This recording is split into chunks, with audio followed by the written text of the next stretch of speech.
There we go. Would you stop trying to be bad? Come here. It's like as soon as I'm trying to do something and problem solve, they all have to be like in the way and trouble. How many cats do you have? I have 3. Okay. Yeah, and they're all varying levels of trouble and snuggly. And so like if they don't want to be held, they want to be up here causing trouble. So Oops. but yeah, no, I think like I said, yeah, the like being able to sort of sacrifice routine in favor of your own self-care and your own like honoring what your body needs and intuitively tuning into your body and understanding that you can't do that anymore, that will go a long way, because it just shows like how willing you are to engage with yourself at that level and to honor yourself in that way. And so yeah, I think it's a very good choice to make if you are able to make it and to shift things in that way, to shake things up to that extent. But yeah, Bonnie, I know we talked a little bit, but yeah, if you just want to share how your exercises have gone for you this week. Oh, we can't hear you.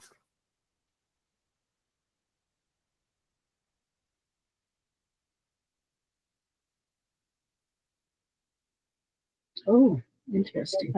Can't hear you still. Maybe check. There should be in the settings button and the 3 dots. Oh. No. In this. Oh. She'll re-log in. Maybe. Yeah. Something. Yeah. I do try to start my days with getting up and doing my meditation and my exercises then, because I do find for myself that gives me the space to start without pressure. Can you hear me now? Yes. Yeah. Yes. Yes. Yep. We're all Okay, good. Okay. So I did the toning with each chakra has a different tone. And then I felt how it felt verbally. I wasn't able to, voice was crackling at certain chakras. It was crackling, and the other ones were easier. Like E was the top one, and that one was easy to go E. I know probably some tones are harder maybe to tone naturally. I don't know, but I was having troubles and I was noticing in different areas. And I did it several times, and there was a YouTube app that I followed that didn't say which one it was, which I wish it would have, but yeah, I toned along with it, and it seemed to really calm me and put me at peace and settle those chakras that needed help, increases them and help them and give them more energy, awesome. I'd say. Yeah.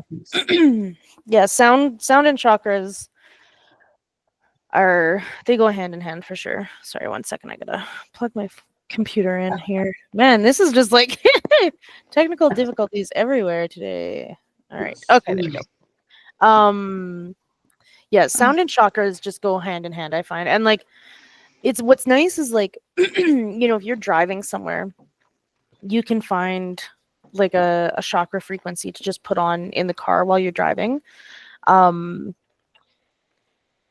Not my preferred, like obviously prioritize like having that quiet space and quiet time and giving yourself that sort of space for that. But like if for whatever reason things fly off the rails and you can't prioritize that, then like sort of like oh, how would you call it? Like I'm getting kind of what you're saying is like somebody who smokes and they have a cigarette and how they feel in their body is like listening to that while you're driving. Having a cigarette while you're driving is the same calmness, the same, I'm getting the same, it's the same sort of thing. So it's okay to smoke and drive. So it's okay to listen to that and drive. Yeah. And it's like, obviously sitting down and having quiet time and meditating, whatever, like that should be the priority. That should be that's the peak that you should try and strive for. But if you can't get there, having these little practices you can incorporate as you're, like driving is not necessarily quiet time per se, but it is quieter time. Or even like, if you're finding yourself really overwhelmed, If you have a set of headphones with you, like going into the bathroom and just putting your headphones in and putting something like that on just to ground yourself can be really good. Just sort of like these like secondary practices that you can like rely on to alleviate some of the overwhelm that comes with daily life. Especially if you're like struggling to make it part of your daily routine.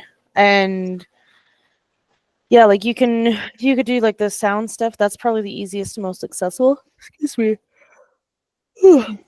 That's probably the easiest and most accessible.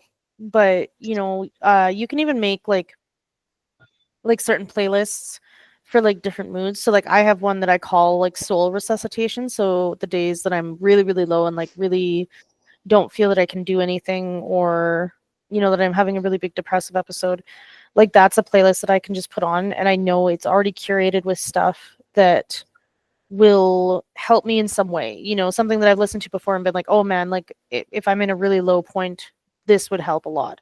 And so curating that when you are feeling better, like it takes a lot of the like mental stress of like, okay, I don't feel good.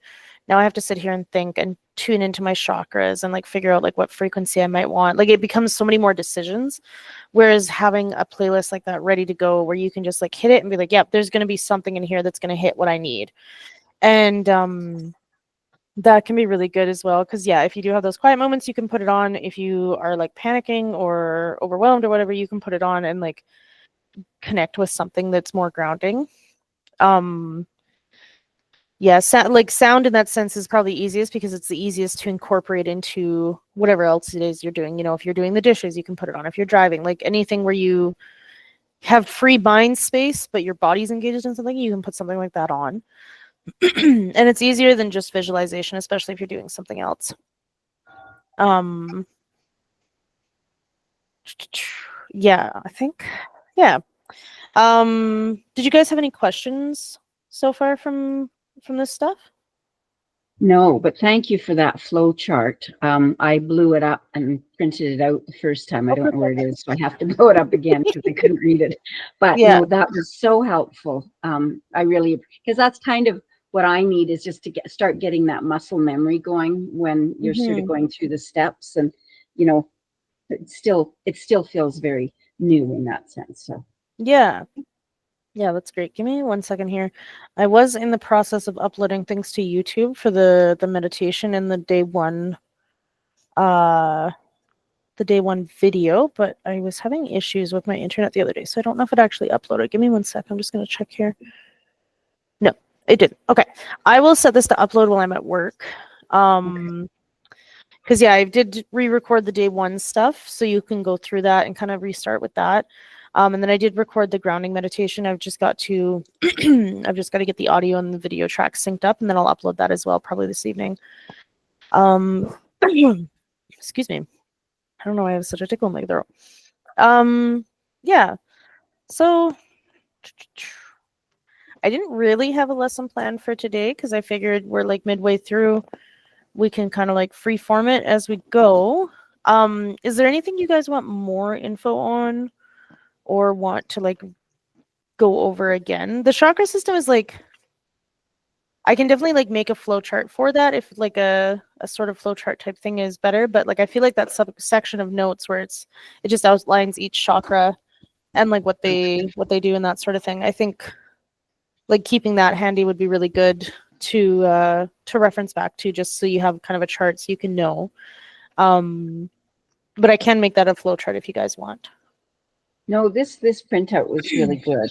I know I found another, it wasn't really a flow chart, but another set of notes somebody else had on. It was sort of just a simple chakra list, and they had a little bit more on it, so I was using both. But no, what you did here, that really was a good way to access it, and also just in meditating about that, being able to have it beside you if you need to peek at the notes along the way. So thank you. One thing that might be a good idea too is like if you were making a symbolic dictionary, adding a page for each chakra and adding the symbols for yourself there as well.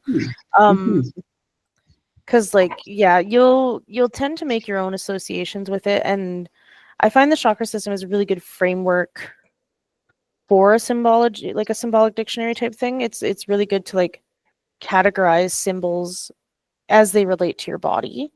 And that's a like, depending on how much you're into like esoteric and like witchcraft stuff, like the old saying of like as above so below really resonates with me, of just like how interconnected all systems are, you know, like the human body is a mirror. Like that's why animals mirror each other, and humans and animals mirror each other, because they're so interconnected. But even like moving up into like ecosystems, you know, like the human body mirrors the ecosystems that it's centered in, and mirrors like, you know, even larger from there, like the world itself. Like that's why I personally feel like we're seeing so much like chronic pain and like autoimmune disorders and stuff, is like what's happening to the earth with the like, you know, the chemicals, the pesticides, the like toxicity, the pollution, all that sort of stuff. It's being magnified and reflected in our bodies. And so being able to create that symbolic dictionary within the framework of your body is really beneficial, because then it sort of allows for like a deeper communication with the earth and like the world around you in general. And if you can kind of pick that stuff up, you start picking it up more in other people's bodies or other beings' bodies as well. If you're creating this sort of like, you're creating with the symbolic dictionary, you're creating a deeper connection to like the system that you're within. And then scaling it down to something that's more personable, so it's easier to understand. And then because you're creating those associations and working through that framework, then you can start fitting other bodies into that same framework, where you have the symbolic dictionary for like what the root chakra is, and then you talk to someone or you like deal with an animal or something, and it can communicate with you through those symbols. Like I was working on a horse one time who he had a lot of anxiety when he didn't have hay, and so we pretty much always kept hay in his stall. And I was working on him, his owner had gone out, and the barn manager was there, but she had told me to like watch out, because they get really like bossy about the hay for some reason. They don't, you know, it's like a cost thing, right? Like they only account for so much hay per horse. So if one horse always has hay and is always eating, then that's going to be a lot more hay. So they were getting kind of controlling about it, and he kept like pushing me towards the stall door and like gesturing with his head, like pointing at the hay, because he didn't have any hay. And I told him, like, you just gotta wait, like, you just gotta wait. And he didn't understand. And like, I saw the lady walk by, and I think he picked up on me being like, okay, I'm just like, I'm watching her, like, I'm mentally like keeping track of her, so that once she leaves, I'm gonna go grab him some hay. And he just kind of like looked at me, and I got the image of like a herd boss. And if you don't know how horse herds work, there's usually like one dominant mare that controls everything, and then the rest of them just kind of fall in line with her. And so he understood that I had the symbolic understanding of how horse herds function. So he could communicate that to me of like, oh, you can't get me hay because she's the herd boss.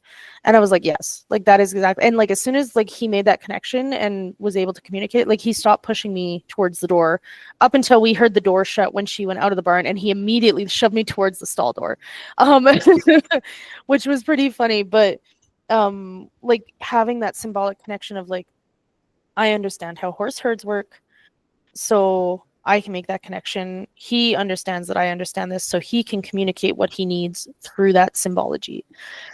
And so having these symbolic connections really, yeah, you're basically creating yourself like a language with which to communicate with something that doesn't have speech. Which is, yeah, it's invaluable. And like I think too, like when you have that, it also improves your communication with other people, because then you can pick up on what they're feeling, understand like what those symbols mean to you, and then verbalize that in some way, and it can really deepen connections for sure. But yeah, I think the chakras is like a framework, a language or a symbolic framework is a really good way to get into like some much deeper communication with much larger systems, and like between beings that don't have speech, I think. Yeah, so I was asking you guys if there was any sections you wanted to re-go over or go into deeper. Is there anything that popped up? Yeah, I just thought of a funny thing. Mm. You know those lights that you push on them and they're circular and then they light up. Mm-hmm. You put them in your closet and you push on them and then they light Yeah. up. Yeah. Well, you could have them different color chakras and wear them and Yeah. walk around with all your chakras on. You look like you're going to a rave. That's funny. Oh, yeah, that'd be funny. Oh my goodness. You're like, Your maybe little one light here show. too, I guess. One, Yeah. I You just have I to was make trying to sure you're wearing the visualize. right colors. Yeah, I was trying to visualize what it would look like if they were all on. Then I thought, oh, it sort of looks like one of like those lights. Yeah. Yeah. Yeah. Yeah. When all the colors are on, just an aside, but when you're using lights and you put all the colors on, it creates a white light. Mm-hmm. It's sort of like the culmination of all of your colors. Like that doesn't happen with paint or, physical pigment, but with light it does. So It does. kind of- So all those lights would just be white. So I just go all white. I'm just imagining me Yeah. being just white light. And then I know that all the chakras are on and doing their own thing, which is causing that white light. So that's a good one. Yeah, I like that one. Okay, I'll visualize that one. Yeah, you guys saying that, actually, I was just thinking, like, when I do that grounding meditation and visualize like the white light coming through the top of your head, it's sort of like having, like, because each chakra is associated with like a different adrenal gland or a different organ, right? And it's sort of like those locations are sort of the crystals that are like refracting the light. So the white light's coming down, hitting these quote unquote crystals and being refracted out as that specific color. And yeah, it just kind of gave me a giggle of just like, we're just like this little like kaleidoscope. The light enters and we refract it out, and then we have to alter those sort of crystals to be able to get it to refract properly. That's a really good visualization of a kaleidoscope. Yeah. I love kaleidoscopes. I'm kind of obsessed with them. There's some there's a company called Butter Scopes, like Budder scopes. Okay. Yeah. Let me see if I can find it. They like their kaleidoscopes are like $600, but if I ever have like tons of disposable income, this is what I would buy. As I say that, I just saw one for $100, so this was maybe a bad choice, and now I'm gonna want to buy one of these. I'll post it in the chat here. I was also hearing the tones, like when you hit a piano, go ding, ding, ding. Yeah. When each one is being touched, and then they're being turned on. Ding, ding. Yeah, and when you play them all at once, they make a chord. So it's the same idea as light, essentially. That's really cool. I love that. That's a great connection we just all made. That's so good. But yeah, is there anything you guys wanted to go into deeper or go over again? No, I'll have to write down the visualization for each thing, like you said about the mayor and being in charge. And so I have to make up and how to translate what it is you're getting. Like putting that into words, sometimes it's just, hard to make things into words that are images sometimes, and it has a feeling along with it, right? So you're getting more information than what you're actually able to convey, because there's emotions and there's the images in your mind. You can't really, it's hard to share an image. You look at a flower and explain like the flower behind you, like, okay, there's a purple, there's more to it if you actually visually see it. Yeah. In your mind than what you're able to translate and say. Yeah, and that's where I feel like the symbolic dictionary comes in handy, but also like centering the feelings. Like, so if you're, I had when I did that channeling experience the other day, a lot of like symbols and imagery were coming in, but it was less about the symbols and imagery and more about the feelings that was really important. And just understanding, like, I guess that's just a function of like deeper listening, but understanding when to convey, because sometimes there are images, like, if you say do a body scan and there's an image of like right shoulder pain, like that's a good image to convey. But if the feeling is, right shoulder pain, like for a particular movement or associated with something else, like I'm saying this because like right now for myself, like I keep getting heartburn that causes right shoulder pain. And so like in my mind, if I was to get an image, conveyed to me from another being, it might just be like right shoulder pain, but the actual feeling associated with it is, the way that like heartburn like rises up your chest, up your throat. it rises that way and rises up into my shoulder as well. So being able to, I guess, like combine them or like select one of those inputs over the other to convey is really important. I can And look then, up Louise Hayes later and send it to you. yeah, actually, if you remind wouldn't me. mind, that'd be cool. Yeah, I don't know that one. I don't have that one. Yeah, I don't know. Yeah, like I ate like probably 10 Tums yesterday trying to control this. So Mm. but yeah, like and discerning when to convey, say, the image versus the feeling, like that's just practice, really. And I mean, you can convey both, but like for if you're working with someone else, people tend to prefer, brevity, because that's just the society we live in now. They don't want to know all the steps you took to get to the conclusion. They just want the conclusion. Yeah, I have a hard time with that. I wanted to explain how I got there, Yep. and now I'm realizing, no, they just want to hear They something just want a to. statement. Yeah, it's like, yeah, it like most people don't realize with animal communication that you're translating an image. You're not Hmm. getting so much words. You're translating images. You're not hearing that specifically being said. Yeah, And definitely. I didn't really realize that until we started working together, that that's how it's actually done. Yeah. Really, I mean, there are words that come in, emotions and feelings, but yeah, it's mostly images, how you're translating images. Yeah, definitely. And I find too, for stuff like this, like it's easier to just make the statement, and then if they have questions, they can ask questions and you can go back and explain how you got there. But for most people, I actually find like I'm the same way. I love to explain every little thing in detail as to how I got where I got. And I find most people take that as an element of like dishonesty. Like most people think if you're over explaining, you're trying to justify a lie. Which is Yeah, a very weird idea to me, because like I want to No, know yeah, all the no. steps behind it, but most Yeah, people take it like that, yeah. especially with something that's like wooey like this. Like Yeah. they're expecting like an authoritative response because you're an expert, I guess is the best way to say it. Whereas like for someone who's learning, like you want to show you did your work. But yeah, most people almost see that as like a sign of inexperience, which like isn't necessarily a bad thing, but I think people also like the mystery of it to some extent too. Like if I explain exactly how I got where I got, it's like people get bored, they're not interested, they don't care. But if I just state it, they're like, oh, how'd she get that? Like, whoa, like that's so intuitive. Like, how'd you get there?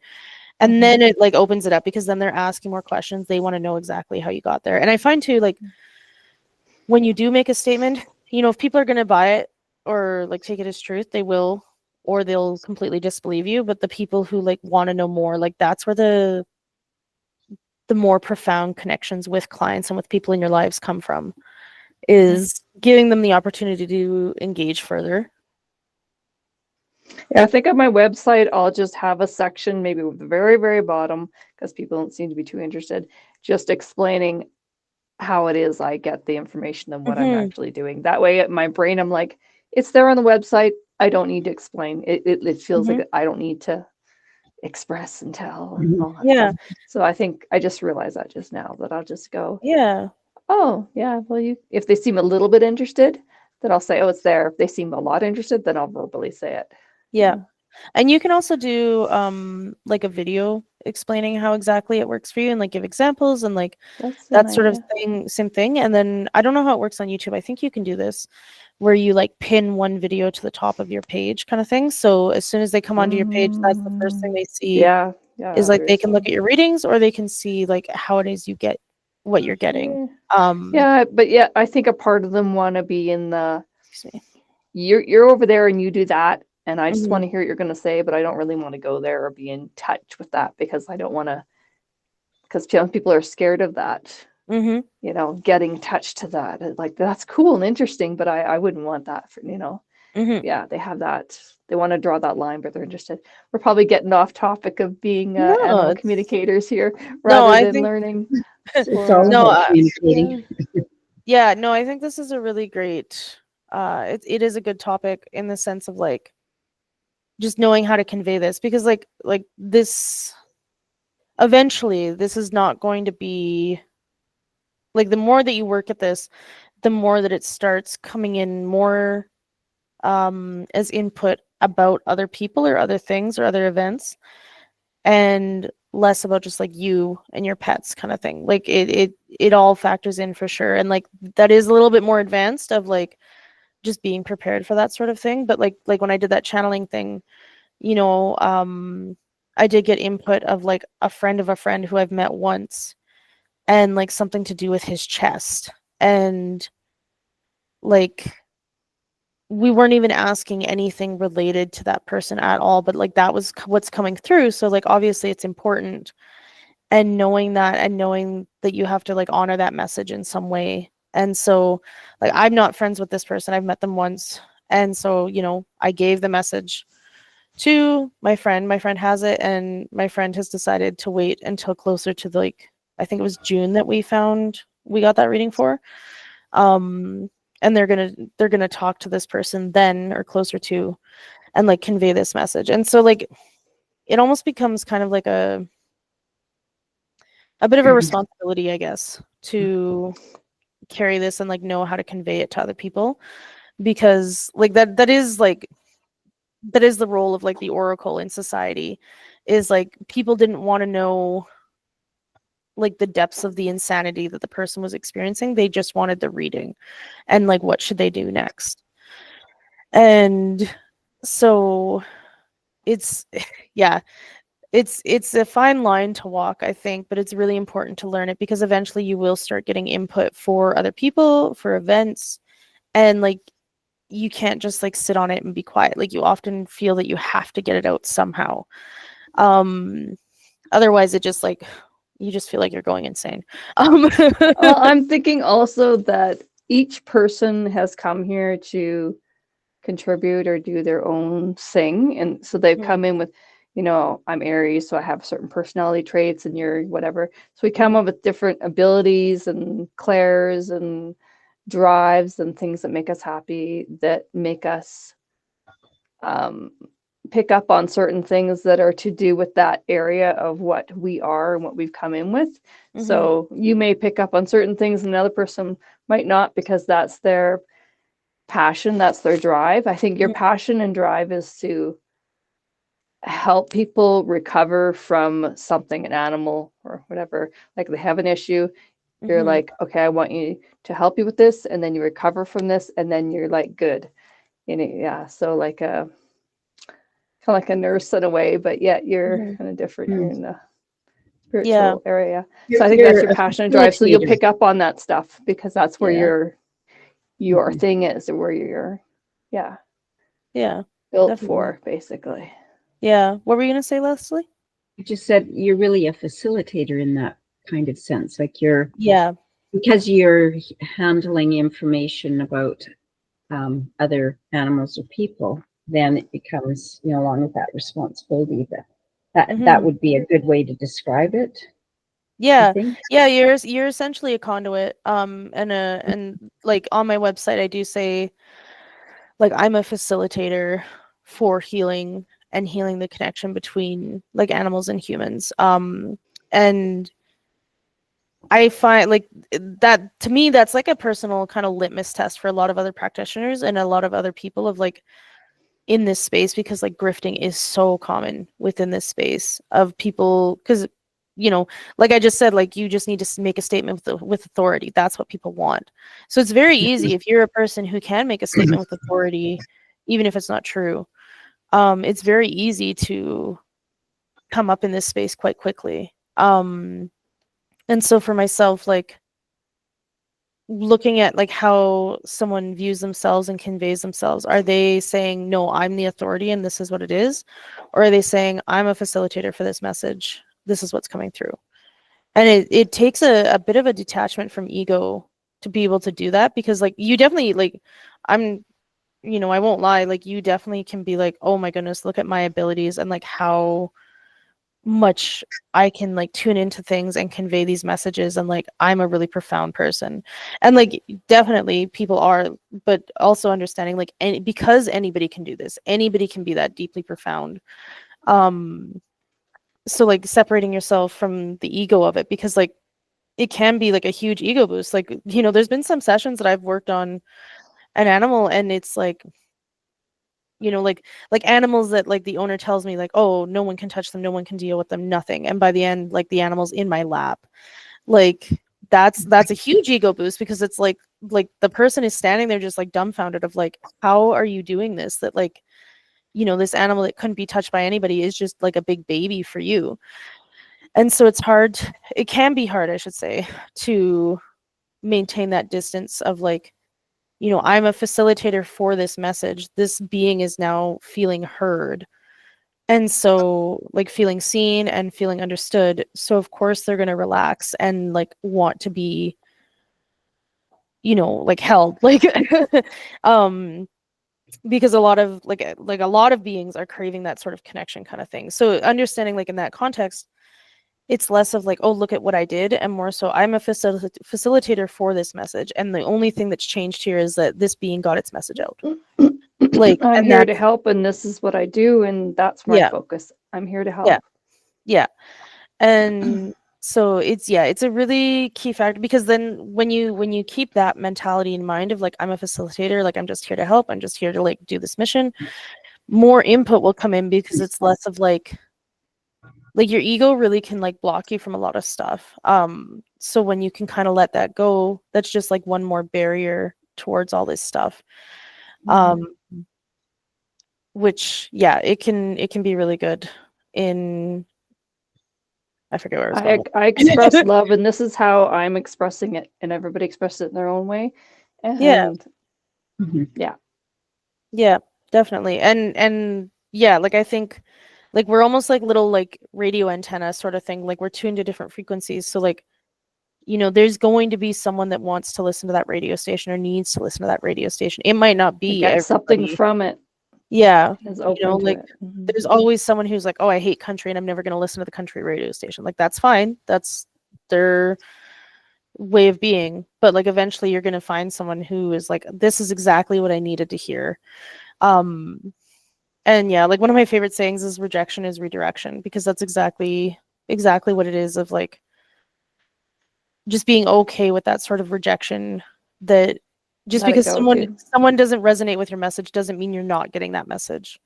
Yeah, Yeah. that's hard. Yeah. Give me 1 second, guys. My house is freezing. I need to go turn up the heat.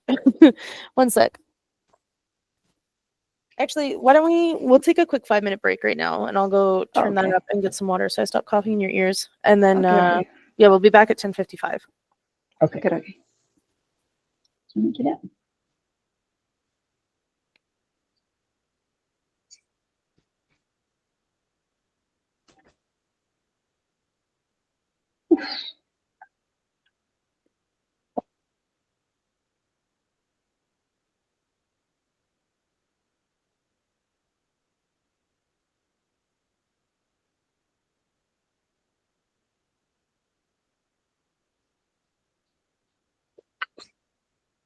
Okay, just a moment. Just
You can't get on my lap, Jake. Sorry.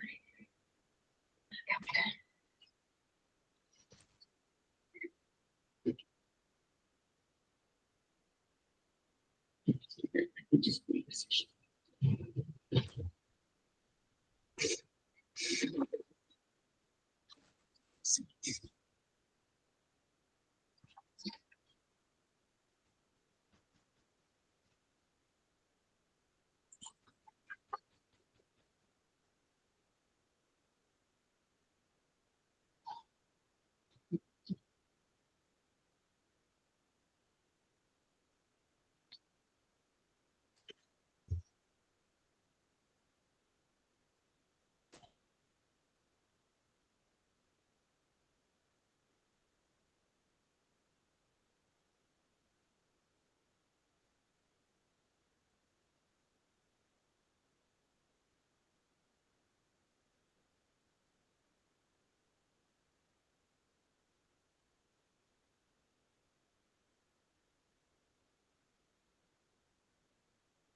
We're back.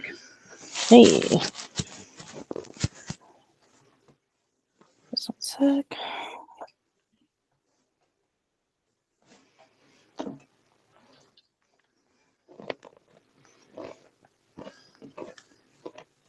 Okay.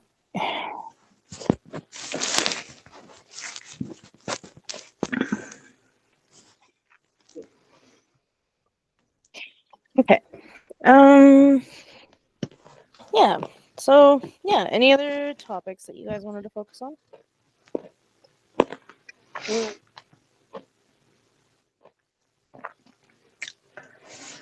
I don't know. I can't think of one. Fair enough. I wonder if there's different ways that people can communicate with animals rather than the way that we're doing it. Like, there's different clairs, so trying to think of the other. I mean, animals must communicate more than just in visualization and with their minds sending messages of images.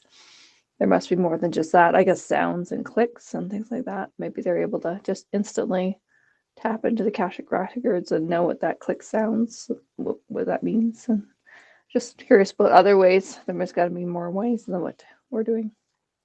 Yeah, I mean, I wouldn't doubt it. It's sort of like like I kind of conceptualize it as like, you know, how do you describe color to a blind person?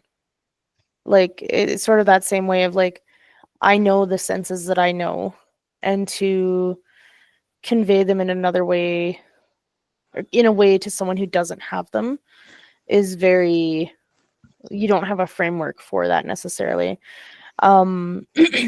So I wouldn't doubt that there's other ways to perceive it. And like, you know, I'm sure there are people who get more words as opposed to images and feelings, and whether that's, say, their spirit team translating it to words for them or something else. You know, like there's certain animal communicators, when you watch them, they say like, oh, your animal's saying this, and it's like it's something that's very concise. Like with imagery and feelings, I feel like you get a much broader and more in-depth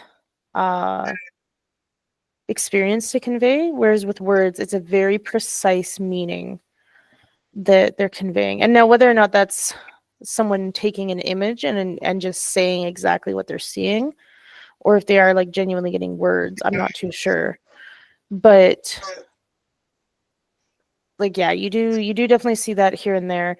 Like, this is my own bias for sure, but I personally like when someone's like, oh, your animal's saying this, and such a precise thing, and it's like a very like human experience behind it. I have a lot of doubt for it. So like there was one animal communicator I watched on TikTok recently, I think, that was telling the person that the dog wanted to go sailing, and like the dog's never been near an ocean, never seen a boat, nothing. And like it was such a very specific of like, this dog is a ship's captain and wants to go sailing. I think I get what that would be, is it's their higher self that they're actually tapping into, not the actual dog. It's like, yeah, it sounds like that's what they're actually tapping into. It's not the dog, it's the human's higher self, and just collective consciousness information, and they're saying it's the dog. Yeah, and they're getting it, so they're saying it because that's what they're getting, but it's not really the dog. Yeah, definitely. And I would agree, like either they're making it, because like a lot of, I find the like most flashiest and attention grabbing animal communicators tend to convey messages like that.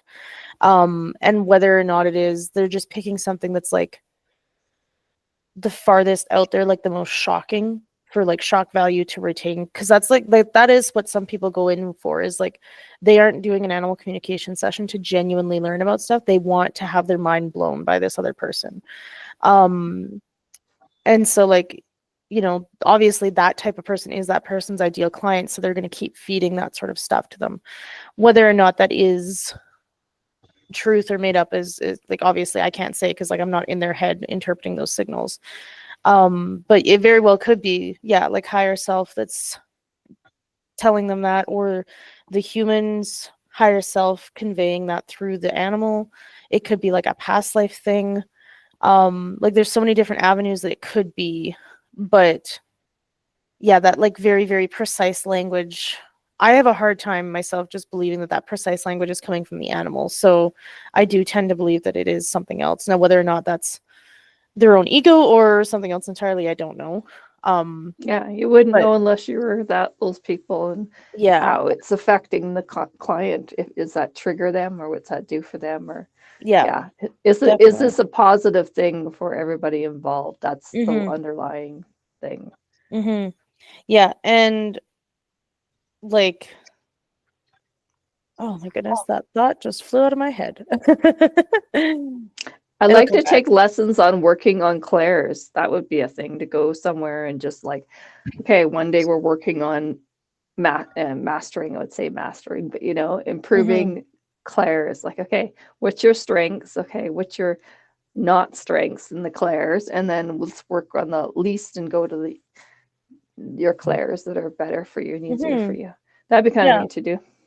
Yeah, and I'm sure there's something out there that exists like that. Definitely. I don't have advanced enough abilities in other clairs. Like the ones that always get me is that like taste and smell are also clairs. I do get the smell one here and there.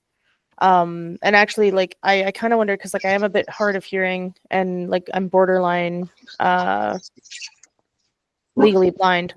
I don't know why the words are so hard today. She needs to go, I think. Oh, the dog might need to go to the bathroom. Oh, okay. But yeah, because of that, like I do feel like my sense of smell is heightened, and like I can, like oftentimes, like if I'm in a club and having a hard time seeing, like I'll find my friends by a sense of smell as opposed to anything else. So yeah, it'd be cool to work on clairs in that sense of like a little like training camp, like a boot camp, clair boot camp. Claire, okay. Type that in. Does it exist? Yeah. I wouldn't call it boot camp. Was another word for boot camp. Yeah, I don't know. But Mhm. yeah, it'd be kind of a funny thing. I was the last born, so I was not thought of much. I guess it was loved, but not thought of. Mm-hmm. So I was always in the backyard with the dogs. And so, in a way, I was kind of raised by dogs in a way. And so, whenever I lose something, I'm like, I start sniffing the air. I'm like, what am I doing? It's not going to help me find it. Yeah. We'll just wait for Leslie to come back here.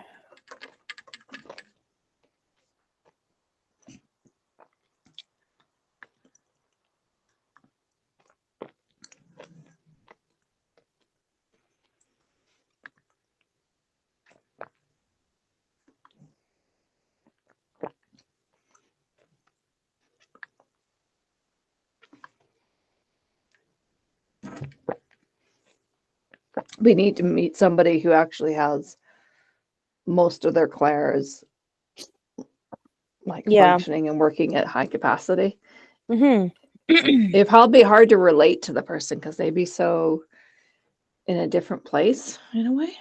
But I guess people have a hard time relating to us. Or I think as intuitive people, I think someone like that would be much easier to relate to because they would understand the way to communicate like through experience as opposed to just words alone. Actually, I just thought it'd be like standing in front of extraterrestrial because they'd be there. Mm-hmm. They'd be like, yeah, open and picking up on all those things pretty much. I'm sure they have limitations, but and like if you look at like a lot of different sort of mythologies, I guess, like the gods or like advanced people or whatever that came before, the way that they interacted with the world was more through like technology, like sense was technology, so like sound was technology, vibration was technology, gravity and magnetics was technology, whereas we've externalized all of these to machines and then use those machines as sort of the facilitator for our own innate abilities. Whereas like a lot of mythologies show ancients as like not having that middle step of technology and solely functioning with like extra sensory abilities to like that was the technology, was like the innate skills within themselves. That was the technology that they used to move through the world and become very advanced. So yeah, somebody who's tuned in on all their clairs, I think like I feel like that's probably like what people used to be actually. Especially not living in like such a polluted environment through like chemicals and radiation and magnetic waves and that sort of stuff. Yeah, it's always of interest we're to me. industrial. Like, we evolved from industrial, and I mm-hmm. think Atlantis evolved from their mind and their power of the mind and telepathic and all that abilities the mind has. Mm-hmm. And I think the recovering people, the people who survived Atlantis, went to Egypt and passed on some of the knowledge, and so that's why a little bit of that's there. Yeah, of what you're talking about. Yeah, definitely, and it's actually interesting. Like, I've heard loose theories of it, but it's sort of been this kind of download thing that I've received of like the ancients after the Ice Age, whatever came before us, or like what we are now, was like the remnants of them were centered in Göbekli Tepe in Anatolia, and that's where they taught or were trying to teach this form of technology to other people. And for whatever reason, it wasn't, they were like masters of it, and for whatever reason, like the next level of humanity was so disconnected from that like some of them could learn this technology, but some of them maybe couldn't quite grasp it. And from what I've like gotten or understood, it looks like this sort of like like technological lineage migrated from Anatolia into Greece and then up into Western Europe in like Ireland specifically. And then also over into South America. And it looks like a lot of this technology was dealing with like these extrasensory perceptions of like magnetics and sound healing and the flows of like telluric currents in the earth, like energetic flows within the earth and like the chakra points of the earth. That's actually, if you guys want a really cool like chakra system extension, check out like the ley line systems, and like the chakras of the earth, because there are chakra sites throughout the earth, that are very like, and like Sedona is a good one. Mount Shasta is another. I think Newgrange is one in Ireland. I've been to Newgrange. Yeah, Newgrange is. I It's cool. haven't been, and I would very much love to go because it really is like timeline wise, like it lines up with a lot of really intriguing megalithic architecture. Actually, speaking of like all this sort of technology type stuff, there's a great show on Netflix called Ancient Apocalypse. And so it's talking about the civilization like pre-Ice Age and what it might have been like and the evidence for it. And the megalithic architecture that is so like, people always talk about the pyramids, like, oh, there's pyramids in South America, there's pyramids in Egypt. And people will argue like, oh, well, that's just the most efficient way to stack rocks. And it's like, that's such an ignorant understanding of what the pyramids are, because like the proportioning and the math behind those structures it's not just a way to stack rocks. Like the interior chambers of those buildings are so precise and trigger such a, like, I think it's in the Great Pyramid, the one room, it's like something of the king, like the room of the king or something like that, actually distorts like your sense of time. So and it's funny because actually like that one casino in Vegas is a replica of that pyramid. And people have reported as very, very similar experience within that casino. I think Which, it's a portal is what it's supposed to be. yeah, and like it used to have a certain capstone on it. I can't remember what material it was made of. But yeah, there's a lot of like really interesting like stuff like that where the technology has been obscured in some way. And like a lot of ancient sites, I guess what they're doing now is they're putting these coverings over it to protect it. But like a big part of these ancient sites is like the astrological alignment. So if you put a cover over it, you're essentially taking away a huge like function of it. And like disconnecting that technology from the system that it's in and made to function within. But I highly recommend that show because yeah, they go all over. Like they go to Malta, they go to India, they go to, I think, Thailand, South America, like all over. And that's why I like that book that you have, Leslie, by that one fellow where he's like finding the megalithic sites in North America. I'm really intrigued by that because I like North America is like, yeah, North America is like this weird anomaly of not having and I shouldn't even say North America, Canada, and like the plains in particular are this weird anomaly of not having megalithic architecture in the way that other places do. Like you look at like Cahokia in Missouri, is this huge earthwork structure, and like you wouldn't know that it was there without like a helicopter or like LiDAR. Like if it was all treed and overgrown, you wouldn't know what structure was there. And so I really wonder in the plains, like what was lost to farming or like just flattening the land for farming, because like there very well could have been, and I would bet that there was, like these structures all around. You could probably figure out where Atlantis fell by saying, okay, it fell, it's under the ocean, and then figuring out where these places were built that you're talking about and where the Atlanteans went to, because probably the Atlanteans are the ones that survived and went and built these things. And then you could actually figure out where Atlantis is. That just went in my head. Yeah. And that's a great point because like if you follow like these telluric currents, like these ley lines, the megalithic sites that correspond to them are on these like chakra points of like these crossroads of They ley lines. specifically picked them because of the energy that's coming from Yeah. the planet. They're Yeah, drawn because to it and felt it would probably amplify it. yeah, and like that's why crossroads feature so much in mythology, because crossroads are thought to be points of power. And like if you're thinking like energetic roads, like a crossroad where all this energy is flowing and corresponding and like overlapping, would have like a hugely potent power area. And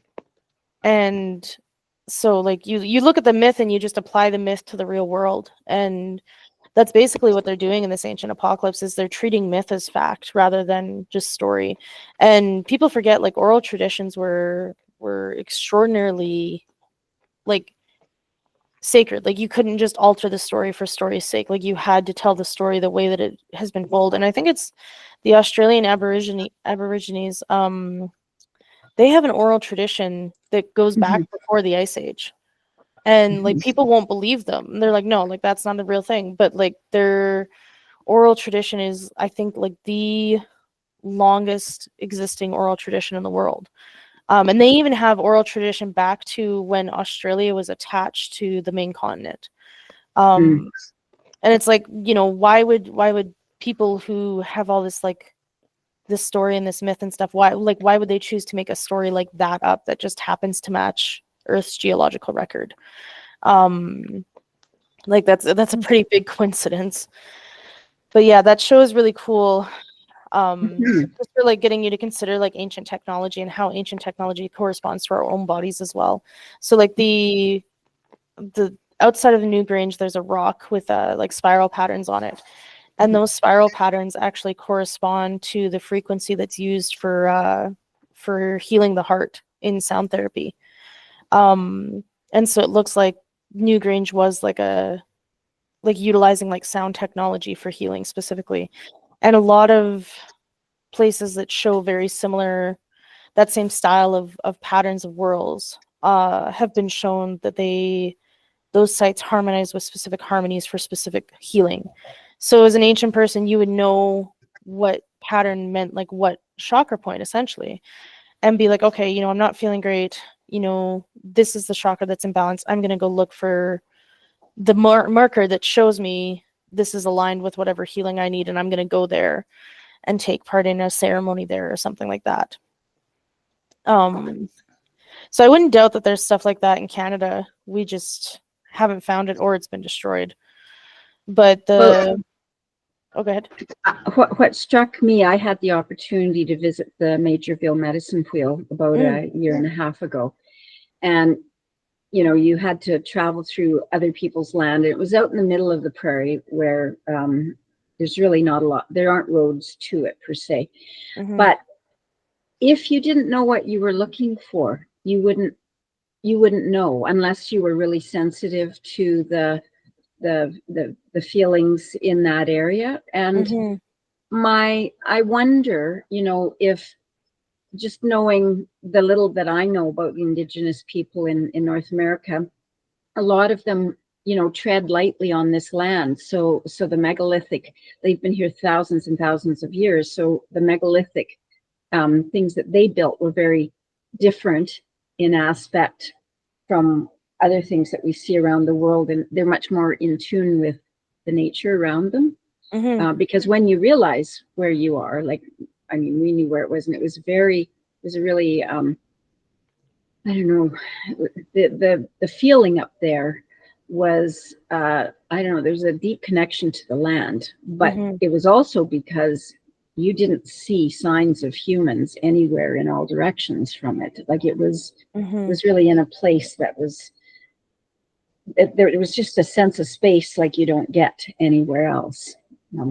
So, you know, I just sort of wondered about that too, you know, why aren't there more obvious things that have been left behind? In this book that Jared Telfeathers has written kind of excites me because he's starting to document certainly all the sacred places within range of here. So yeah, and like it's interesting too because like the medicine wheel is like the traditional symbol for a crossroads, like the circle with the cross in it. And like I have found someone on TikTok. I can't remember the account of it. If I find it again, I'll share it with you guys. But it's this guy who has a drone, and he'll go out to these sites and he'll just like pick a direction and start walking. And eventually he'll come across another megalithic site, or at least something that looks like it might be. And like as we're talking about this, I was thinking, like they didn't necessarily have roads in the same way that we do nowadays, but like they would have had people who were in tune with these telluric currents and knew like the energetic roads of the earth to follow. And they would have been following these points, or like these roads from point to point to point. And I'd be really curious to know, like in terms of like plains people migration, where those stopping points tended to be. Were they actually on areas that match like the ley line grid and can be shown to be like part of a network? Were they stopping at the crossroads type thing? Because I would almost bet that that's the case. And like with the work that he's doing, I'd be really interested to see like a map of the sites that he's finding and how they align, because like it's sort of like a web over the earth, essentially. If you let me see if I can find a picture of it actually. I feel like I have seen a map of the medicine wheels in Alberta that linking them, showing them how they were linked, and they were aligned up in direct alignment with each other. Where I saw that though, that was a while ago. Yeah, and I wouldn't be surprised. I keep meaning to reach out to Jared Tailfeathers because one, I'd like to have him on my podcast, and two, I think it would definitely be an interesting thing to discuss with him. And there's like a hesitation to discuss this stuff too, because people I think are scared to, like, I don't know what the word might be, but like it's almost like this fear of like aligning things too much and connecting things too much and making things make sense in such a clear way. Can you guys see this? I'm just sharing. I'm trying to find Canada here because the top I left don't one shows it a bit, but are you able to put in just Canada or? This is just an image on Pinterest, but let me see. And what I'd be really interested in, I was doing a little bit of research of this. Oh, this is like, I was doing research on this and I just didn't end up going anywhere with it. But like a lot of these crossroads sites correspond with areas that have high quartzite content in the ground, and then crystals also, basically, and then they also have flowing water. So the water flows through these ground deposits and creates a piezoelectric effect. So this is the States. Oh, there's a big one up in Alberta there. I want to see that. Let's try and find that. 1 second here.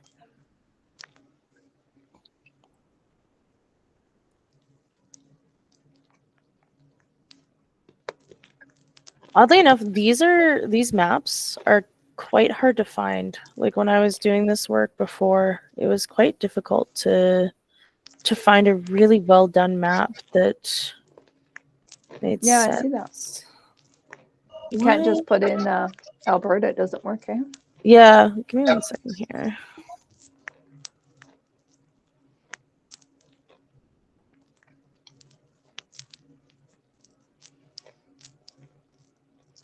Let's see if this will work. Oh goodness, go away. Okay. Yeah, so like, and that's the other thing too, is like it's often very American focused. Yeah. Well, there's more people there, so they would research and share it, right? Yeah. 1 second. I did find one a little while back. But Buffalo Lake, just north of Wetaskiwin, is thought to be one of these hotspots. And it does have a high quartzite. Like I found map data from a satellite or from NASA that had like the quartzite deposits and gravitational anomalies, which also correspond to a lot of these spots. and could overlay it with the map that I had found for the ley lines, and it all corresponded. It was pretty cool. Yeah, I might have to sit and do some more research because it's not easy to find these. But so this is interesting here. This one, like, this is kind of that same energetic grid, but all those dots, all those points correspond to the tree of life in Kabbalah, which is like Jewish mysticism. Yeah, I'll have to dig around. I have found this stuff before. I remember it took a lot of digging to find it. But yeah, Buffalo Lake is one, and like Wetaskiwin is very, very close to it. And like if you've ever been to Wetaskiwin, it has a very heavy energy there. But there was also like a very big residential school in the area, so I think that's a big part of it too. That's interesting. If I find that map that I mentioned, I'll share it with you guys. Yeah, I would love to see that. Because yeah, I would bet that it corresponds to the geomagnetic surveys. Okay. Yeah, and like that's, if you have the opportunity to go places like that are that do line up with the ley line maps, or that are like ancient, like very ancient technology, like the Cahokia mounds, like any of the Olmec pyramids in South America, Central America. They're very, yeah. There's a great book called Seed of Knowledge, Stone of Plenty, by, I can't remember who it's by. One second here.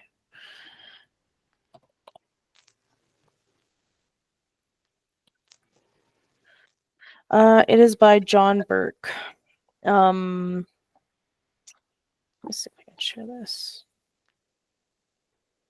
So it was Seat of Knowledge, Stone of Plenty? Yeah, I'm gonna pop it in the chat here. Just one sec. Yeah, I just put the title in there. It's an exceptional book on studies on Olmec pyramids. So all of them sit on high quartzite deposits with water flowing through them in the bedrock. And they actually have found like sluice gates that were built to control the flow of water underground, which is like that's a huge feat of engineering. And then these pyramids are built over top of it. And so essentially what can be done is the sluice gates can control the amount of water that flows through the quartzite, generating more or less energy. A lot of these areas also correspond to like thunderstorm hotspots. And the altars on top of the pyramids had shown evidence of like seeds being set there. And so what they suspected was it was like fertility rituals for the seeds, like prior to planting. And so they did studies of like, you know, when it was the rainy season, there was more water flowing through the bedrock. So there was more energy being generated. And like people would have like spontaneous nosebleeds or start like crying. And what they did was they left these seeds there during these particular hotspot times. And specifically when there was lightning storms, and essentially like the amount of like electric current flowing from the sky to the earth and back up through this pyramid was huge. Like they were able to test it using, I can't remember what it is, but it's sort of like maybe like a magnetometer or something like that, like to test electricity within the air. And so at like the peak of this, that's when they could track like seasonally when this would peak. And then that's when they put the seeds in the altar. And these seeds were shown to increase productivity by like 40%. So like just a huge, huge improved harvest when this was used correctly. And they actually developed technology based on this, just like inundating seeds with like this specific wavelength of current to increase production. And they actually use this technology in China to fight famine. So they literally like studied an ancient like pre-flood or pre-ice age technology came up with a modern equivalent to it, and it works. And like I haven't actually finished the book, but it's pretty interesting as to just how advanced ancient societies were, and a lot of this has to do with just being cognizant of the system that they were in and being able to energetically sense where those things were. And like if you have the opportunity to go to some place that's known for this sort of stuff, like obviously like Mount Shasta and Sedona are the big ones, but even like I said, like even up to like Wetaskiwin in Buffalo Lake area, and just like go and like, you know, sit in like a park or like sit in the forest, or, you know, find some place in nature to just walk and kind of experience that energy, because it really feels like kind of like those quote unquote portal areas of just like everything feels uncanny, I think is the best way to put it. That's a really good word, yes. Yeah, and it really feels like anything could happen at any point in time.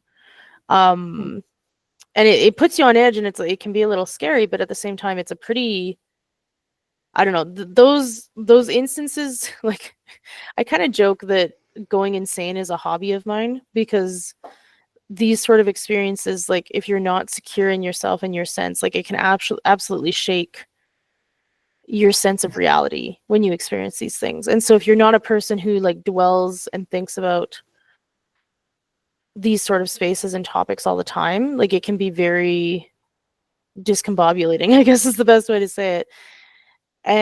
But I feel like as like like people who are inclined towards intuition, I feel like we kind of have a natural defense towards this stuff because we're already sensing it. Like whereas someone who goes in there and is pretty out of tune with their body, they're not sensing the weird energy of the place. And so when something really weird happens, it sends them for a loop. Whereas like people like ourselves, when you're already tuned into that and you're already kind of aware, and then you go into a place, like it's like going into a house that feels like it's haunted and then seeing like poltergeist activity. If you don't have this sense that the house is haunted and you see poltergeist activity, it's so out of the blue and like shocking. Whereas if you already had this sense, okay, there's probably something here, and then like a cup gets thrown, it's like, okay, yeah, like confirmed, like I knew that.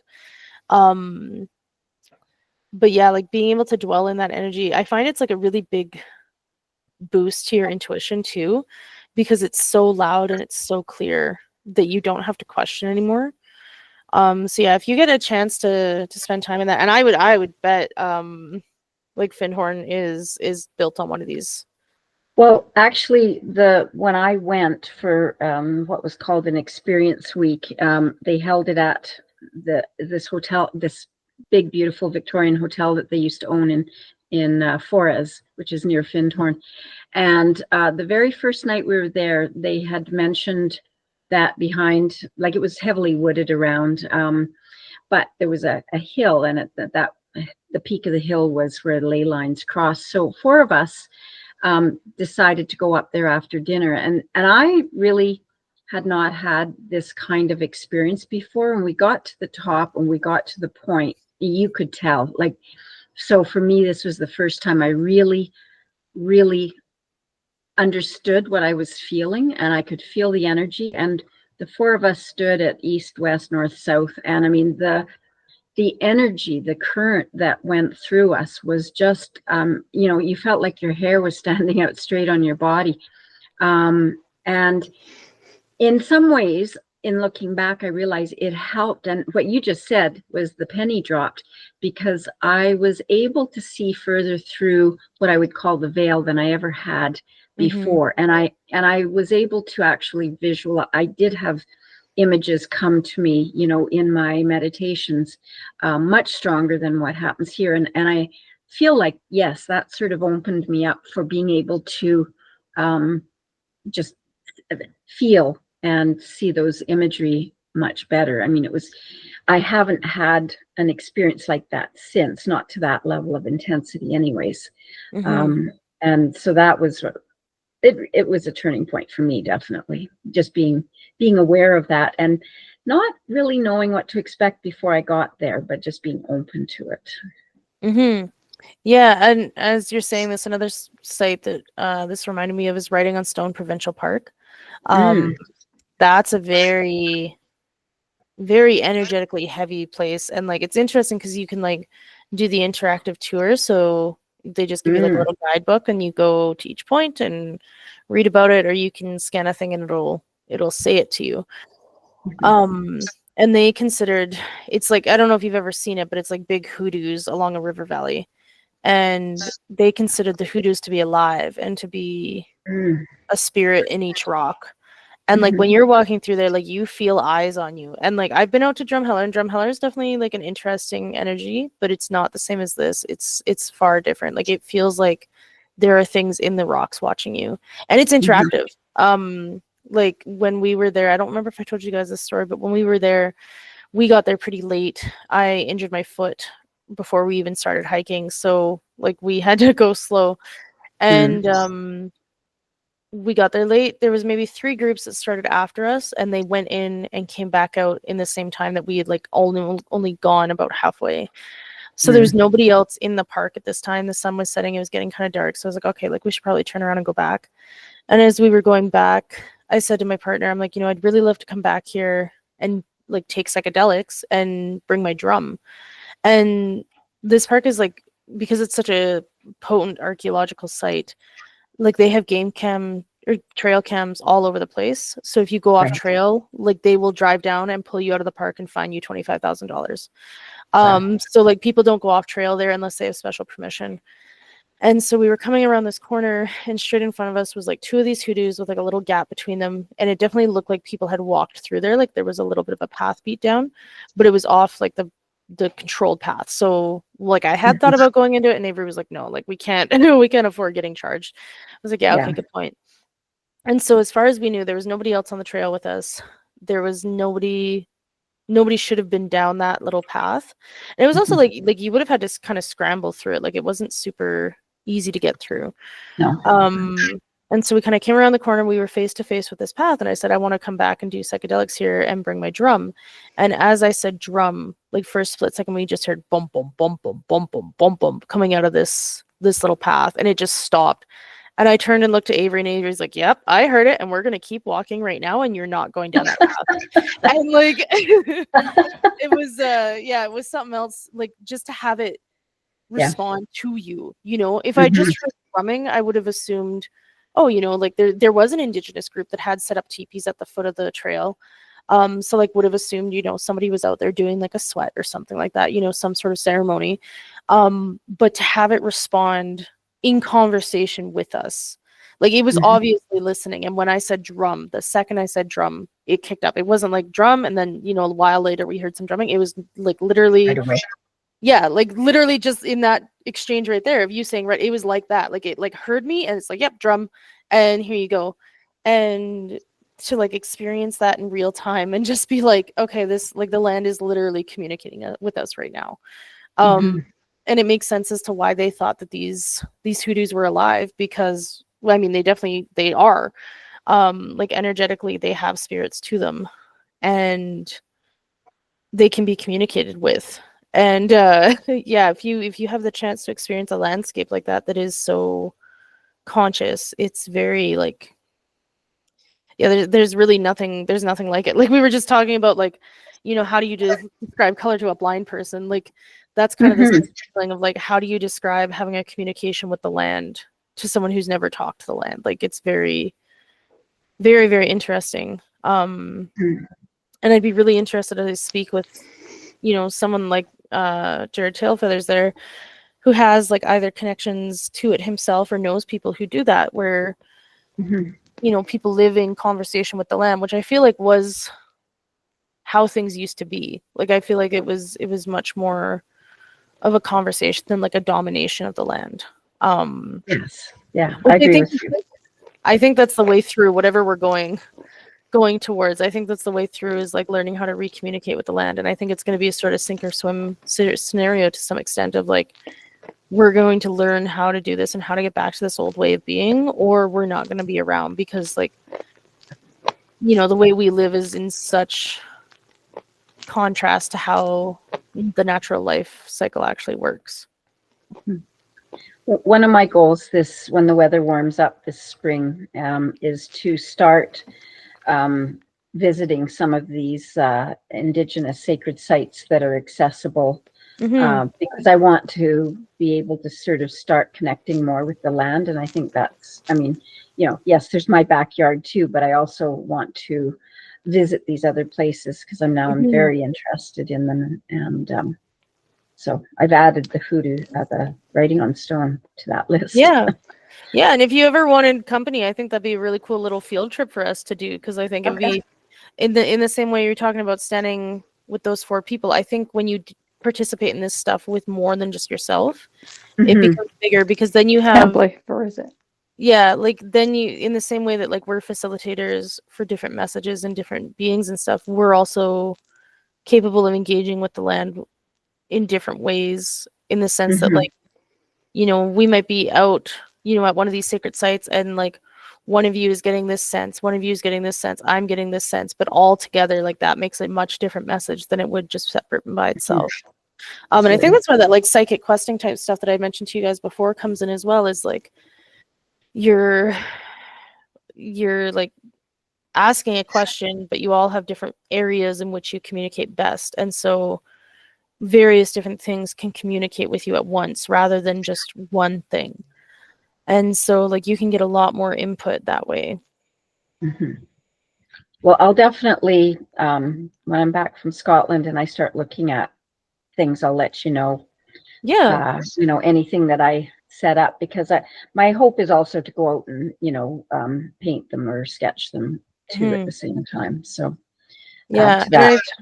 I think that's such a great meditative practice to be involved in these areas, because then like you're listening to the land, you're observing it, you're watching it.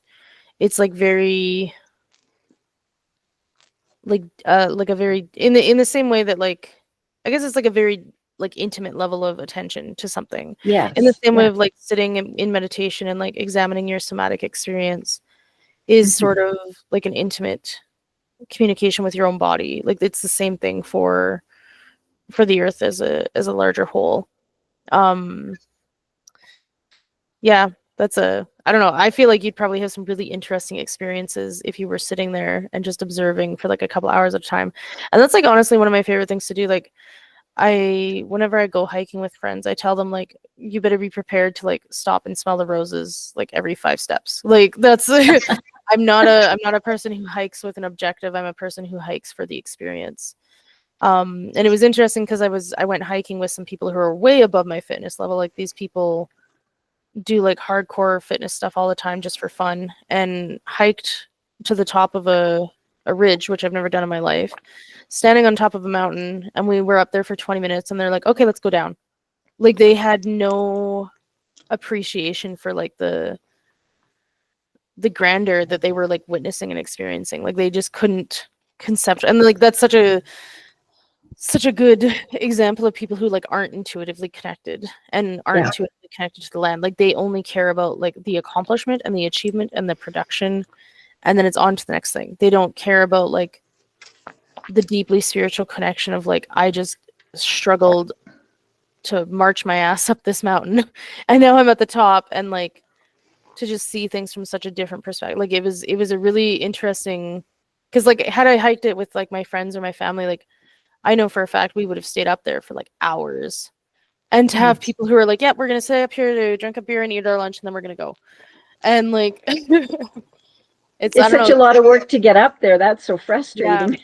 Yeah. And they cared more about the work than the experience, which was just blew my mind. Yeah.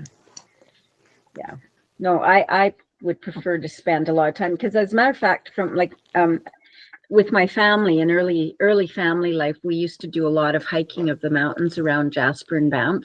And when I was young and in much better health, I probably climbed most of the mountains around Banff and Jasper. And really making it to the top of a mountain is such, for me, that was always such the feeling that you got when you're standing on the top of the mountain and you're looking out and you can see over the tops of other mountains around. I mean, it's just, there's something very special about that. And I've always used that as, you know, sometimes you're asked to find an important memory to hold, you know, maybe in a meditation or maybe some other kind of practice.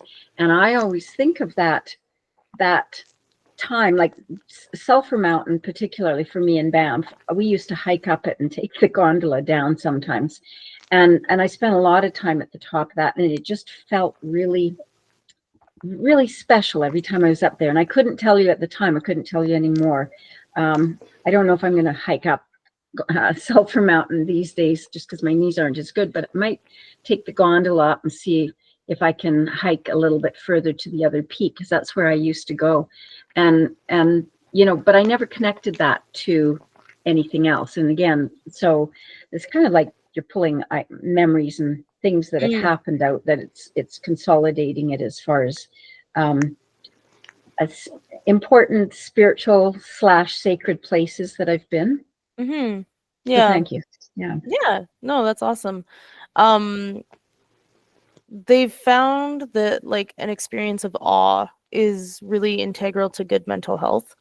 And I don't think we get a lot of opportunity for that in the modern world unless you do something like that. Like, you know, put yourself outside of modern society as much as you can and put yourself into these situations where you can experience this sort of understanding of a larger connection.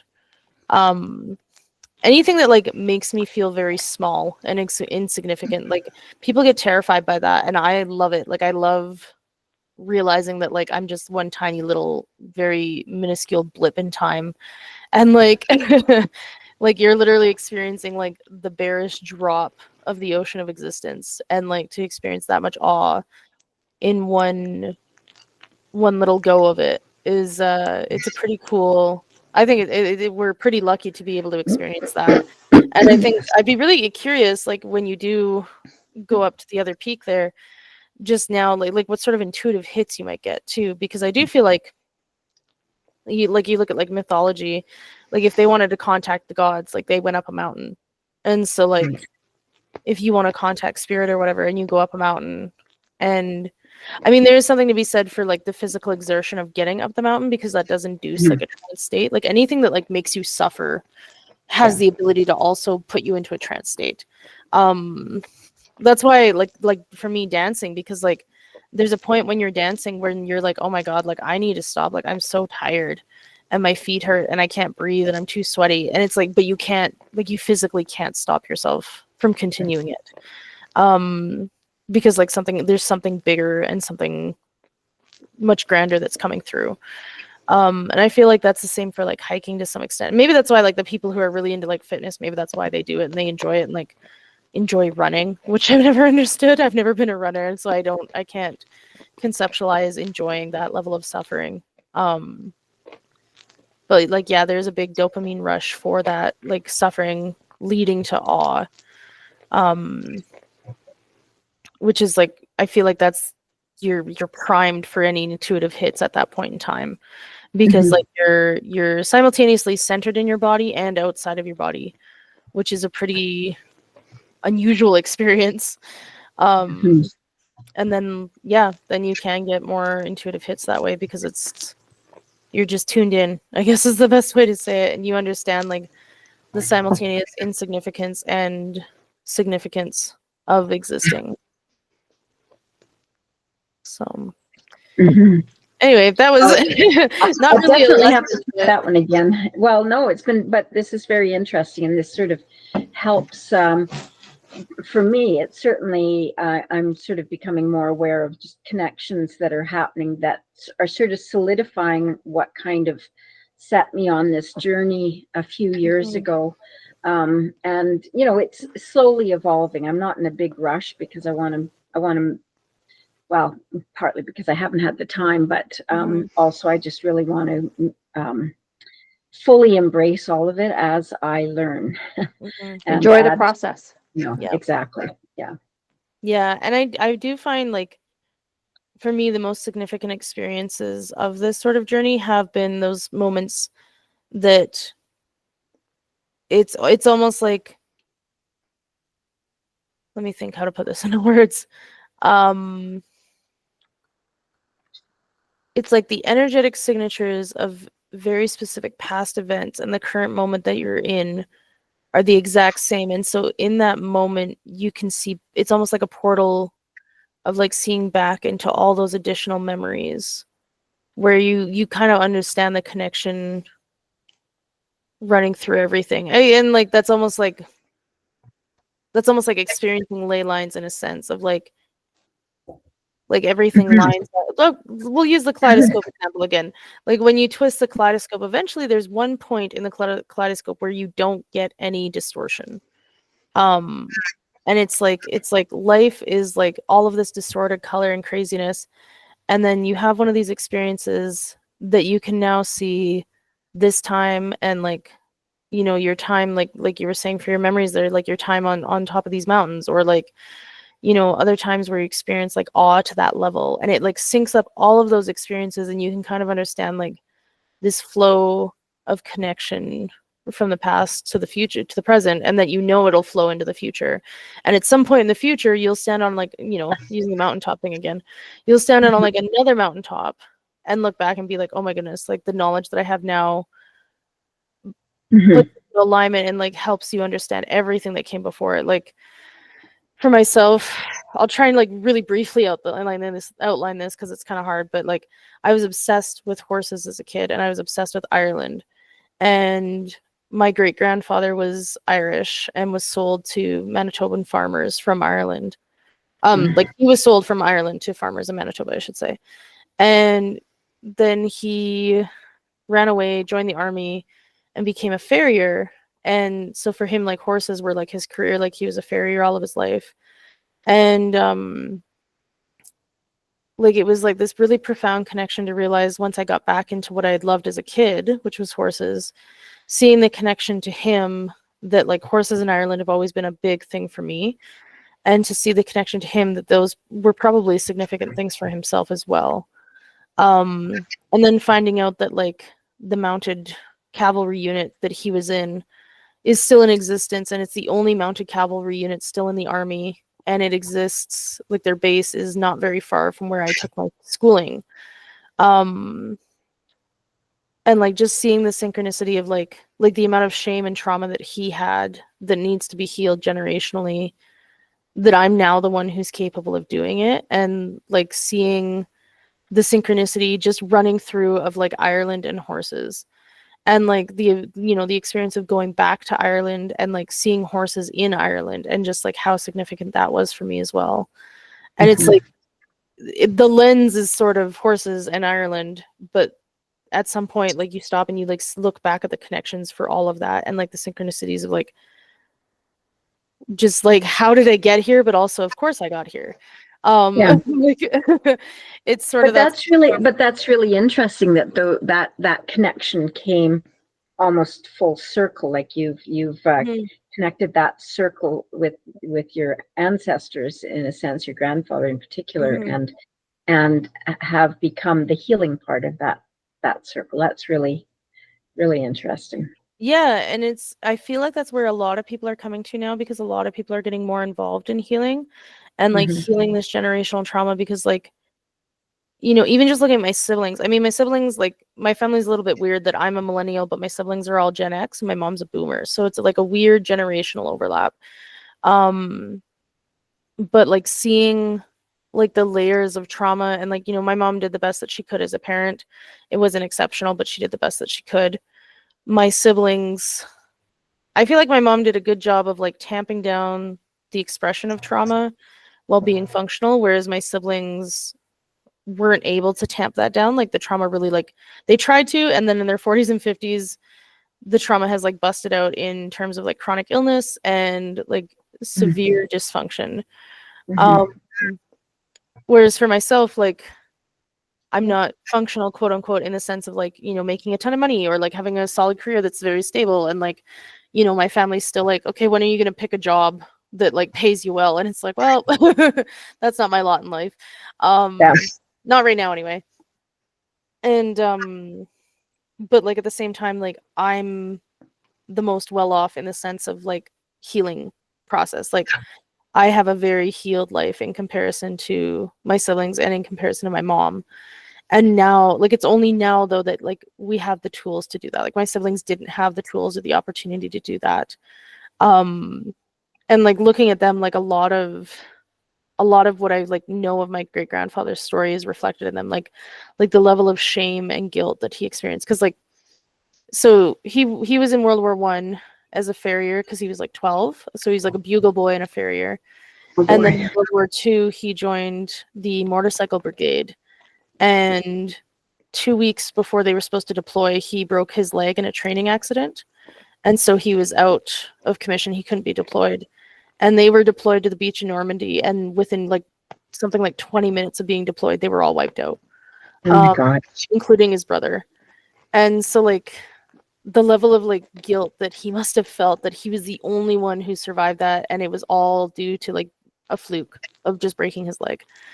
And like he's severe alcoholism. And like, you know, married a wife who was very abusive towards him and towards everybody. And just like, you know, he obviously like it just gives me chills to think of like what he must have emotionally dealt with, of like, never mind the PTSD of war, but like the guilt of like survivor's guilt for that. Mm-hmm. Just like very profound. And like I do feel like a lot of, and that's only one great grandparent, you know. I do feel like the level of trauma built up, like it's really like come to express itself specifically in my siblings. But now I'm the one in position with the tools to heal it and to like change things. And like I don't really have any intention of having kids, so it's like it kind of feels like, oh, like I'm doing all this work, but like we're not passing this on.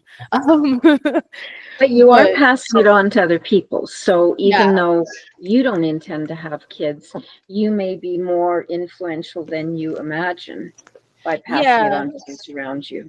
yeah, and that's what I'm hoping, because like for myself, like I see where a lot of the stuff that's lacking that would make things easier, like a strong sense of community is a huge thing for me, of like having like even a group like this, like having people that you can openly express this sort of stuff to without Yes. judgment, and like just give voice to like the things you experience. And like that's invaluable. And I think it's very, very new though. Like I don't think a lot of people have that, and people are looking for it, but like even though they are looking for it and want it, like they still even struggle to express themselves fully and authentically, even in spaces like this.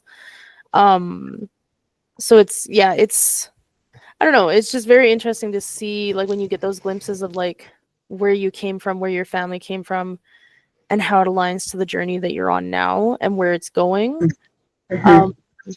Yeah, it gives you the same sense of awe that standing on a mountaintop does, of like, oh my goodness, like I'm the one that gets to do this. Like it's pretty intense that you like have that privilege in this time, especially when everything's going to shit or looks like it's going to shit. Like that's also, it's Well, like a weird juxtaposition. It almost feels like kind of humorous, of like I feel so put together and so held together by myself, but like the world around me is apparently in shambles, which is interesting. I kind of feel like, you know, when in talking about this, a lot of us in first world countries, North America in particular, we are very disconnected from our past. Like my Mhm. parents never talked about the history of the family because they were in the new modern world and everything was going to be better, and you disconnected yourself from spirit, and it certainly didn't help. We think my father was Asperger's or something. He was a blue baby when he was born, but like he had zero connection to his body, zero connection to anything even remotely sympathetic or spiritual. And so like that was beat out of us as kids. I mean, we were forced to go to church, but it wasn't for a spiritual reason. It was because this is what you had to do. It had Mhm. nothing to do about finding connection with the divine or spirit or anything else. And I just wonder how many other people are as disconnected as I spent most of my life feeling. Interestingly enough, about 2 years ago, my brother was given one of those DNA tests. And Mhm. like I've not done one, and my sister hasn't done one. And he discovered from that our background was something like 43% Norwegian and Mm. 38% Scottish, with the small balance mostly Scandinavian. And I went, Aha, that really syncs with me, because when I was a kid, I was fascinated with everything about Norway, but I didn't know we had any Norwegian background. My father used to say, oh, we have Dutch background, and his parents came from the States, and, long story, but he was so way off on what our background actually was. And it was funny, because I always thought I didn't feel any connection there. But when I finally heard that connection, it was an aha moment, because I had always kind of felt something of a connection there. And I always wondered, like, what was our background? Where did we come from? What did we lose along the way? What were the practices? What were the sentiments that communities from those areas held on to? Because we've only lost this in the last 100 years. Mm-hmm. Which is terrifying. It only took that short amount of time.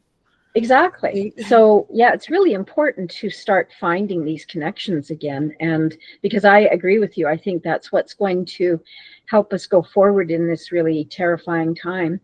And I think there's a lot of people out there that will need people who, regardless of whatever level you have, but can offer other ways of living through it, thinking about it. I don't know. I'm really conscious of that these days, and I'm not even listening to the news at all. I'm completely turned off my radios. Yeah, I almost feel like it is very much a concentrated effort to continue disconnecting us from not only our ancestral heritage and our roots, but like our communities and from our bodies itself. Like, I was reading something the other day that they're now, I don't know if this is true for Canada, but in the States, they've cut the amount of time for recess, and teachers are really noticing, like, that kids used to stop playing at around 11, and now they're stopping playing around 9.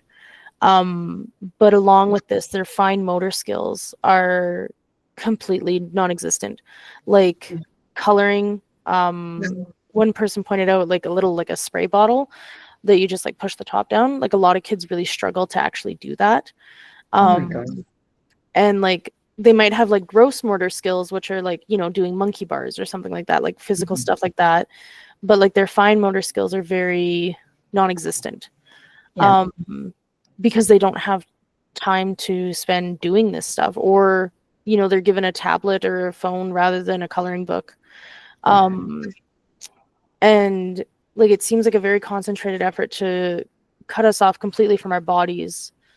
And I think to some extent, the drive towards that is like a person who is in their body is connected to the earth, and a person who's connected to the earth feels a level of guilt and shame for what we're doing to the earth. And then that creates a person who doesn't fall in line with like the drive for profit, which is something I've come to be very cognizant of in the last week, with the coal mining stuff that's going on in Alberta. And it's been a really interesting experience to see just how much people want to fight for that connection, but also how disconnected people are in the same sense of like, people really want to fight to protect the earth, but then like a lot of people are like, whatever, like, I don't care, it's just mountains, I don't care. And it's like, so you don't care about like your drinking water, and like the disconnect, like when I say that to someone, they're like, oh, well, we don't drink from the stream. And it's like, where do you think your water's coming from? Where's the water coming from? Like, it doesn't just, I was going to say it doesn't fall out of the sky. It does. But like, your drinking water is coming from a stream. Like, like at some point it is coming from a snowpack in the mountains. And like, but they can't understand that. And they can't understand the water cycle of like polluted water. This is the example of the dumbing down of our education. They used to teach the water cycle, so you understood where your water came from. But Jason Kenney took the Alberta curriculum back to the 1960s. And I mean, if you think about that for a minute, the 1960s is a long ways backwards. And that's in everything, science, people studies, everything. And politicians are doing that deliberately around the world so that they can control their voters. Because if you've got stupid voters and they don't know anything, I mean, that's why people vote for Donald Trump. They don't know any better. They're very ignorant. Like, the education levels in the States are even less than in Canada. And the kind of educational textbooks they get are dumbed down. I mean, some of them graduate at grade 12, but it's really comparable to, say, grade 6 here in Canada. You know, each state is unique. I used to be involved with textbook sales many years ago, so I sort of know a little bit about that, because we had an American company with a Canadian distributor, and the books were brought to Canada and they were revised and upgraded to much, you know, like, so they were sold at completely different levels than what the Americans were using them at. So no, and I wouldn't, that doesn't surprise me at all, because like most Americans have something like a grade 3 reading level, and they've actually changed how they're teaching reading now. They're no longer teaching like how to sound out words and stuff like that. They're just teaching like memorization. I can't remember the term for it. But it's not like, it's like memorizing how to say words. It's not actually like learning how to say them. Yeah, it's not engaging with language. And it was funny because the other day I was trying to spell a word and I was sounding it out, and I was like, speaking of like these kaleidoscope moments where you're like aligning things, realizing that I learned how to sound out words, you know, in grade 1, and like that's the skill and I'm going to be using for the rest of my life, of like how to sound out words. And it just kind of like gave me pause and gave me a giggle, because like I hate, like, it was so funny. Like I was always like a very good speller as a kid, so I hated it. I thought it was a pointless skill, and I didn't need to use it. But I mean, like my spelling level had always been far above and beyond whatever grade I was in. So like for me, it was a waste of time because I was already there. Like had they been teaching me at the level that I actually was at, I think I would have been more engaged with it. But like, yeah, just, it's crazy to me. Like I feel like in like the generation that's in school now will be hard pressed to be able to teach themselves any skills, because they just don't have the fundamentals, and like they're gonna have a huge battle against themselves to learn these fundamental skills and be able to take care of themselves properly. But that's exactly what they want. They don't want a population that's self-sufficient. They want a population that is entirely dependent on the system. Well, and you know, they really changed the education system a lot. Like even 20 years ago, they took away grading kids because they didn't want anyone to feel bad that you didn't get an A because your work was only a C level.